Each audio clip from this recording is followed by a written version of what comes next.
उस दिन शिबू बराकर नदी के पास से गुजर रहे थे, तभी उन्हें महाजनों के गुंडों ने घेर लिया। बारिश का सीजन था, बराकर नदी अपने उफान पर थी। शिबू समझ गए कि अब उनका बचना मुश्किल है। उन्होंने आओ देखा न ताओ अपनी रफ्तार बढ़ाई और बाइक समेत नदी में छलांग लगा दी। सभी को लगा कि शिबू सोरेन मर गए, लेकिन थोड़ी देर के बाद जो हुआ उसे लोगों ने दैवीय चमत्कार मान लिया। नमस्कार, आज कहानी आदिवासी समाज के भगवान, आदिवासी समाज के मसीहा कल्पना सोरेन के ससुर हेमंत सोरेन के पिता शिबू सोरेन की। शिबू सोरेन झारखंड के महाजनों के लिए काल थे। फिर कैसे एक अपर कास्ट डीएम ने उनको आदिवासियों का मसीहा घोषित कर दिया। कैसे हुई थी छोटे से शिबू सोरेन के पिता की हत्या।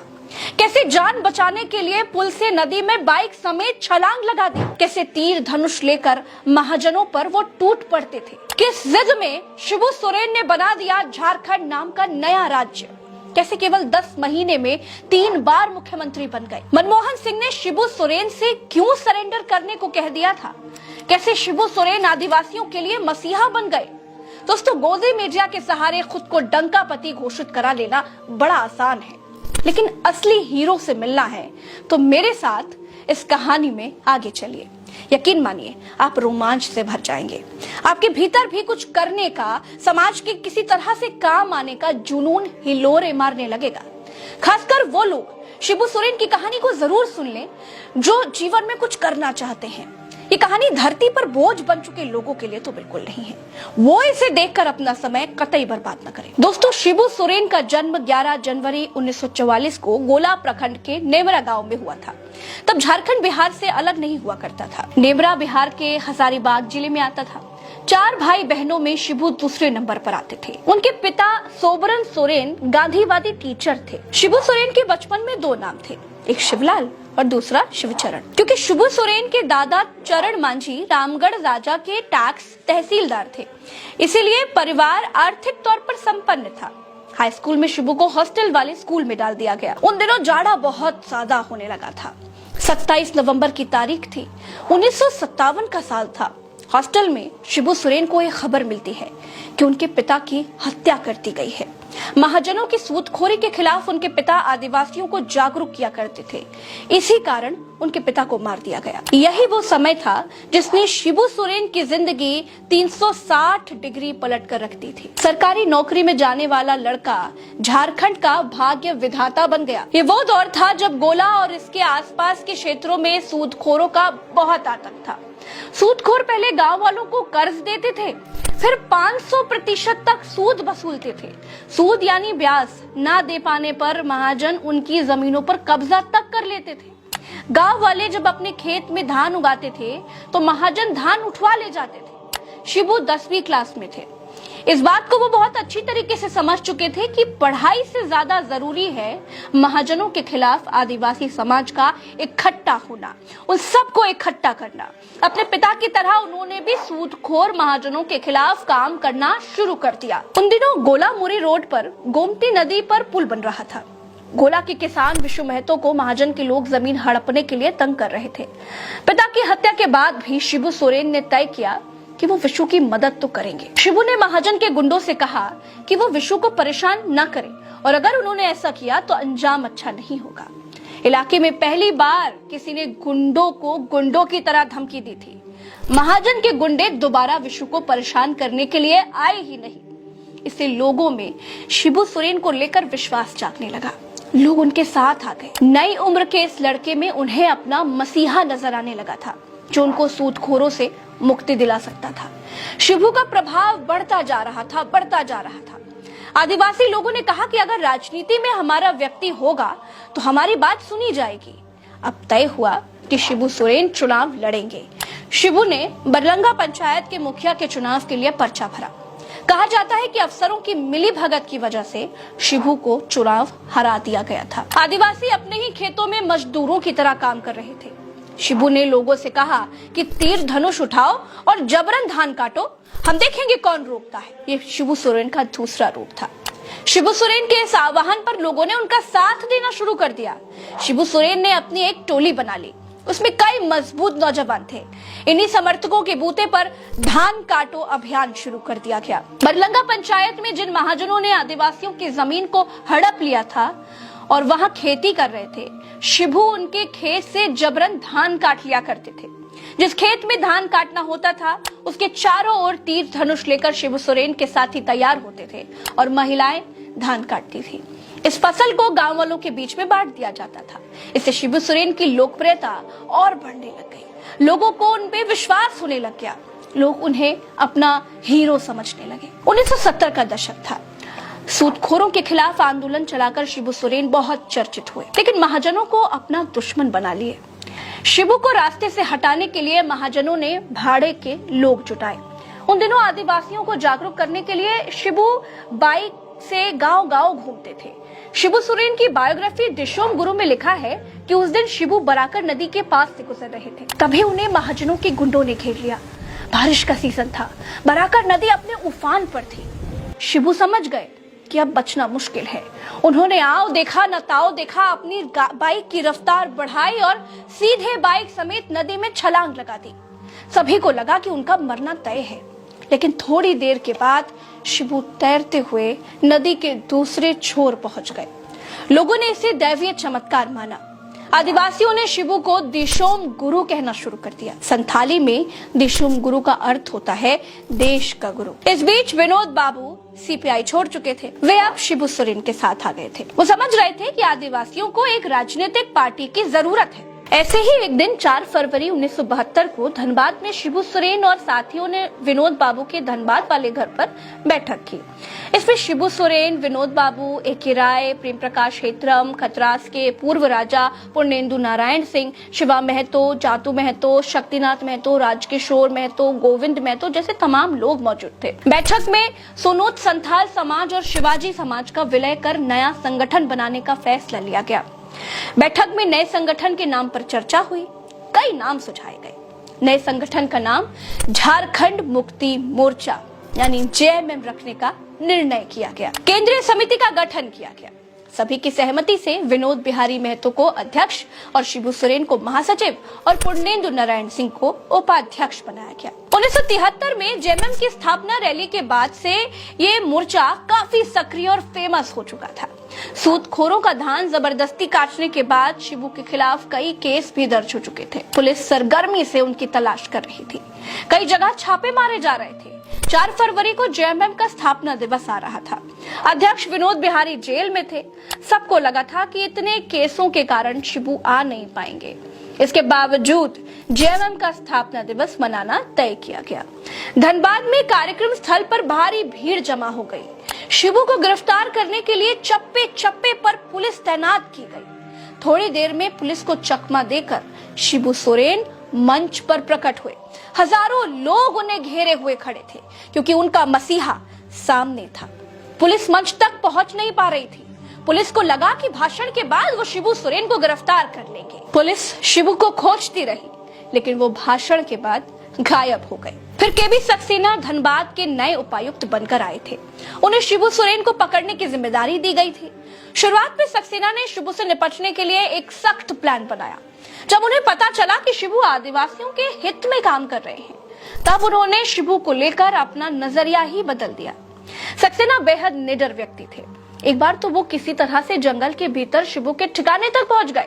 शिबू की सुरक्षा के लिए सैकड़ों आदिवासी तीर कमान लेकर पहरा दे रहे थे। शिबू के पास आकर सक्सेना ने कहा, मैं धनबाद का नया टीसी यानी डीएम हूँ, आपसे मिलने आया हूँ। शिबू ने सक्सेना को अपने पास खाट पर बिठाया। सक्सेना की पूरी आओ भगत की गई। केबी सक्सेना ने शिबू सोरेन से कहा, आपको देखकर एक बात पता चली कि आप आदिवासियों के मसीहा हैं, लेकिन आपकी लड़ाई का तरीका गलत है। जंगल में रहकर कब तक लड़ते रहेंगे? आप कानून के सामने सरेंडर कर दीजिए, वरना किसी दिन पुलिस की गोली के शिकार हो जाएंगे। अगली बार केबी सक्सेना के साथ एसपी और कुछ और भी नए अफसर आए। पहरा दे रहे आदिवासियों को एकदम सख्त निर्देश था कि गिरफ्तारी होते ही हमला करना, वरना नहीं। सक्सेना पहुंचे, लेकिन कोई गिरफ्तारी नहीं हुई।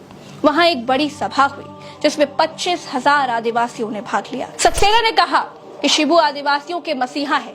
ये बात पूरे राज्य में फैल गई। सूदखोर महाजनों ने इसका विरोध किया। समर्पण से पहले ही सक्सेना का तबादला हो गया। हालांकि जाने से पहले वो बिहार के सीएम जगन्नाथ मिश्र और पीएम इंदिरा गांधी को चिट्ठी लिख चुके थे। फिर नए डीसी आए, उनका भी शिबू से संपर्क जारी रहा। एक दिन शिबू को थाने आने के लिए कहा गया। ये वो समय था जब कोई हिम्मत तक नहीं कर सकता था। शिबू को बताया गया कि थाने से ही सीएम साहब आपसे बात कर लेंगे, इसके बाद आप पर लगे केसों को हटा दिया जाएगा। बात 1975 की है दोस्तों। एक दिन डीसी यानी डीएम शिबू सोरेन के ठिकानों पर पहुंचे। उन्हें बताया गया कि शिबू को कुछ दिन जेल में जाना पड़ेगा, लेकिन चीजों को ठीक किया जा सके इसके लिए प्रशासन ने समर्थकों को भरोसा दिलाया कि कुछ भी गलत नहीं होगा, धीरे धीरे सारे केस खत्म हो जाएंगे, लेकिन पहले शिबू को जेल जाना पड़ेगा। इस तरह शिबू सोरेन ने सरेंडर किया। कई दिन शिबू और उनके साथी धनबाद जेल में रहे। डीसी खुद उनकी सुविधाओं का ध्यान रख रहे थे। एक दिन शिबू को बोकारो ले जाया गया। वहां शिबू सोरेन और मुख्यमंत्री जगन्नाथ मिश्र की बातचीत हुई। सीएम ने शिबू से कहा कि धीरे धीरे केस हट रहे हैं, आप जमानत के लिए आवेदन कीजिए, प्रशासन विरोध नहीं करेगा, आप जेल से छूट जाएंगे। इसके कुछ दिन के बाद शिबू और उनके साथी जेल से बाहर आ गए। जुलाई 2000 में संसद का मॉनसून सत्र चल रहा था। शिबू सोरेन चाहते थे कि सरकार इसी सेशन में झारखंड बिल सदन में लेकर आए। शिबू ने दबाव बनाने के लिए दिल्ली में एक बड़ी रैली और प्रदर्शन का निर्णय लिया। झारखंड से सैकड़ों लोग और सभी दलों के बड़े बड़े नेता दिल्ली पहुंच गए। 25 जुलाई को शिबू के दिल्ली स्थित आवास से विरोध रैली निकाली गई। रैली जंतर मंतर से होते हुए संसद भवन की तरफ जाने लगी, तो पुलिस और सुरक्षा एजेंसियों ने उसे रोक लिया। जहां रैली को रोका गया वहीं से धरना शुरू हो गया और शिबू सोरेन ने कहा कि अगर झारखंड बिल नहीं आया तो झारखंड से देश भर में जो कोयला और अन्य खनिज जाता है ना, उसकी सप्लाई भी नहीं होने दी जाएगी। केंद्र की अटल बिहारी सरकार के हाथ पांव फूल गए। दोपहर बाद संसद में झारखंड का बिल गृह मंत्री लालकृष्ण आडवाणी ने पेश किया।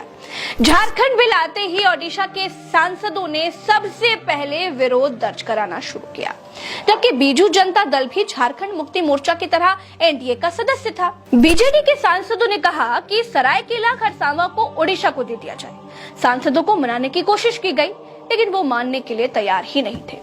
अब इधर शिबू सोरेन भी अड़ गए।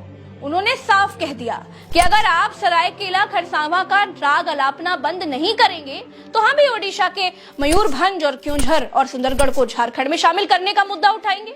आखिरकार 2 अगस्त को बिल पारित हुआ और इस तरह झारखंड का जन्म हुआ। दोस्तों, महाजनों के खिलाफ किए गए आंदोलनों के दौरान दर्ज केस लगभग खत्म हो गए थे, लेकिन एक केस 29 साल से गुरुजी का पीछा कर रहा था। जुलाई 2004 में चिरुटी का मामला सामने आया और गुरुजी को फरार घोषित कर दिया गया।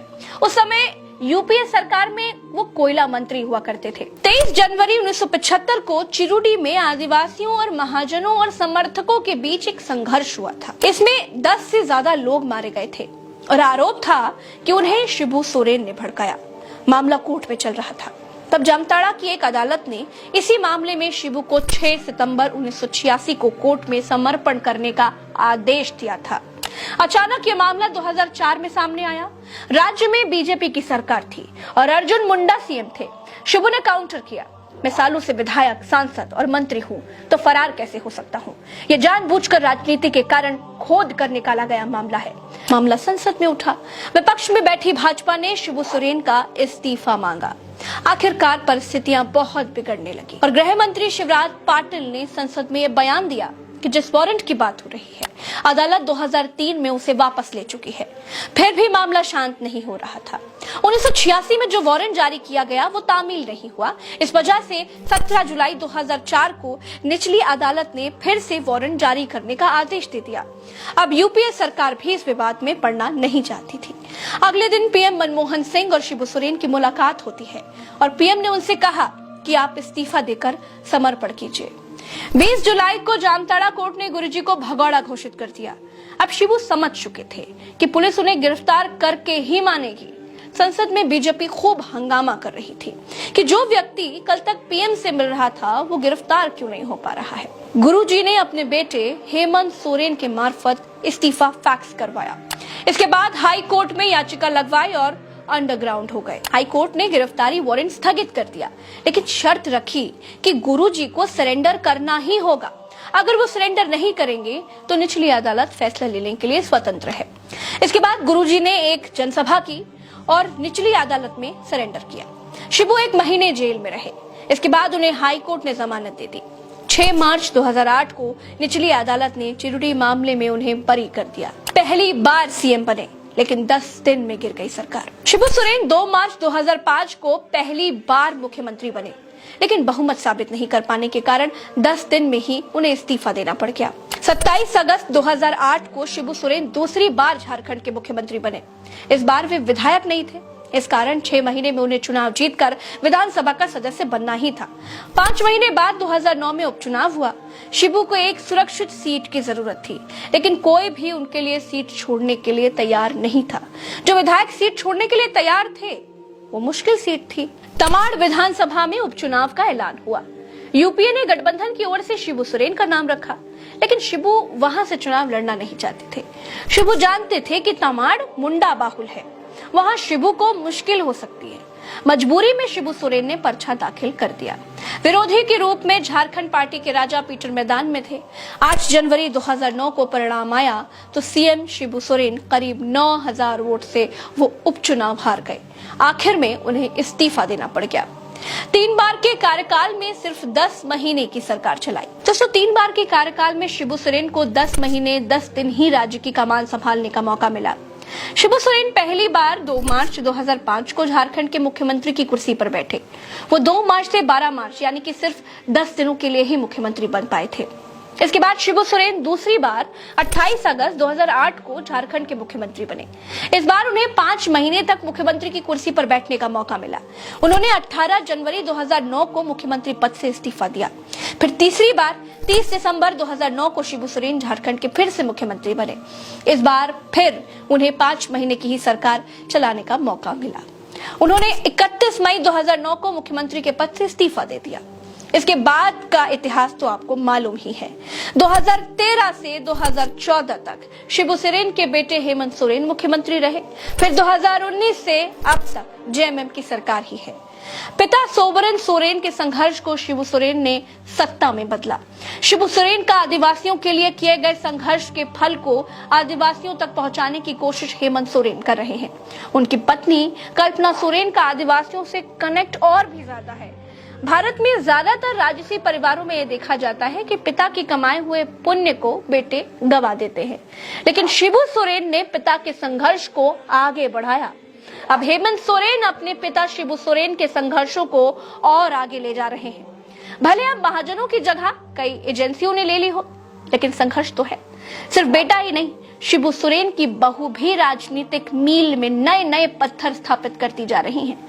झारखंड बहुत सुंदर राज्य है, वहां आदिवासियों के दिलों में शिबू सोरेन वास करते हैं। झारखंड में महाजनों को सपोर्ट करने वाले और उच्च वर्ग के जो लोग हैं वो भाजपा के साथ है, और आदिवासी एक छत्र शिबू सोरेन की वजह से जेएमएम में भरोसा जताते हैं। मैंने आपको ये कहानी इसलिए सुनाई दोस्तों, क्योंकि जो मेन कहानीकार गोदी मीडिया है ना, वो महाजनों के हाथ में है। वो शिबू सोरेन की कहानी को कभी नहीं कहेंगे, इसलिए मुझे ये कहानी कहने आपके सामने आना पड़ा। दोस्तों, संथाली मुंडारी हो खड़िया कुडुक नागपुरी में आप सबको जोहार, नमो, प्रणाम। इस कहानी में इतना ही। चलते हैं, मिलेंगे किसी और नई कहानी में। चैनल को सब्सक्राइब जरूर कीजिएगा। मेरा नाम प्रज्ञा मिश्रा है और मैं उत्तर प्रदेश से हूँ। नमस्कार।